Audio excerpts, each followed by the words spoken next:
Hi అండి, this is Suresh from ICI Vijayawada. ఇక్కడికి ఈరోజు మన టీవీ9 ఎక్స్పోకి ఐసిఐ విజయవాడ బ్రాంచ్ తరఫున చాప్టర్ ఆఫీస్ తరఫున వచ్చామండి. దీని ఉద్దేశం ఏంటంటే సిఏ పట్ల అవగాహన పెంచడానికి, ప్లస్ సిఏ కోర్స్ గురించి ఉన్న డౌట్స్, పిల్లల్లో ఉన్న డౌట్స్ తీర్చడానికి అండి. ఇది ముఖ్యంగా 2 రకాలుగా ఉంటుందండి. ఫౌండేషన్, డైరెక్ట్ ఎంట్రీ స్కీమ్ అనే విధంగా సిఏ కోర్సులోకి ప్రవేశించడం జరుగుతుందండి. ఫౌండేషన్ అంటే ఏంటంటే ఇంటర్మీడియట్ కోర్స్ నుంచి ఎవరైతే స్టూడెంట్స్ ఆఫ్టర్ ఇంటర్మీడియట్ వచ్చిన తర్వాత డైరెక్ట్గా వాళ్ళకి ఫౌండేషన్ అనే ఎగ్జామ్ ద్వారా సిఏ కోర్సులోకి ఎంటర్ అవ్వడానికి అదొక రూట్ అండి. ఇంకోటి ఏంటంటే ఆఫ్టర్ డిగ్రీ ఎవరైతే పాస్ అయి ఉంటారో వాళ్ళు ఏంటంటే సిఏలోకి రావడానికి direct entry scheme without foundation అనేది ఈ డిగ్రీ ద్వారా కూడా మన సిఏ కోర్సులోకి ఎంటర్ అవ్వడం జరుగుతుందండి.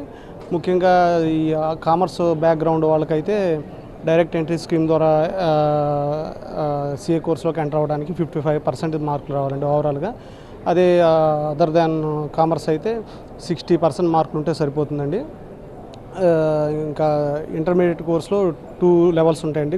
లెవెల్ 1, లెవెల్ 2 అంటే గ్రూప్ 1, గ్రూప్ 2 ఈచ్ గ్రూప్కి 3 సబ్జెక్ట్స్ ఉంటాయండి. అలా అదేవిధంగా ఫౌండేషన్లో ఐపీసీలో ఇంటర్మీడియట్ లెవెల్ అలాగే ఉంటుంది. ఆఫ్టర్ ఇంటర్మీడియట్ తర్వాత ఫైనల్ గ్రూప్ ఉంటుందండి. ఫైనల్ గ్రూప్లో కూడా 2 లెవెల్స్ ఉంటాయి, లెవెల్ 1, లెవెల్ 2 అని.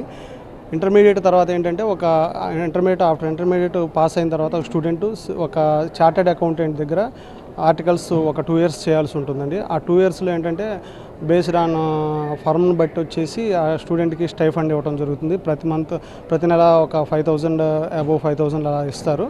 కాబట్టి ఏంటంటే దీని ద్వారా ఏంటంటే ఈ కోర్సు సిఏ కోర్స్ ఏంటంటే చదువుతానే దానికి సంబంధించినటువంటి మనకి ఇన్కమ్ కొంత గెయిన్ చేసుకోవచ్చు, ప్లస్ ప్రాక్టికల్ ఎక్స్పోజర్ కూడా అవుతుందండి. కాబట్టి this is the best professional course అని.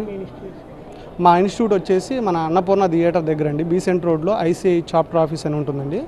అది మా ఇన్స్టిట్యూట్ ఉంటుంది. ఏదైనా రిజిస్ట్రేషన్ తాలూకా డీటెయిల్స్ కానీ లేకపోతే రిజిస్ట్రేషన్ చేయడానికి కానీ మేము అక్కడికి వస్తే స్టూడెంట్స్ ఫౌండేషన్ కానీ ఇంటర్మీడియట్ కానీ ఏదైనా సరే ఫైనల్ అటెంప్ట్ కానీ ఏదైనా సరే మేము అక్కడ రిజిస్ట్రేషన్ అనేది చేసి పెడతామండి. అక్కడ స్టాఫ్ ఉన్నారు మా వాళ్ళు.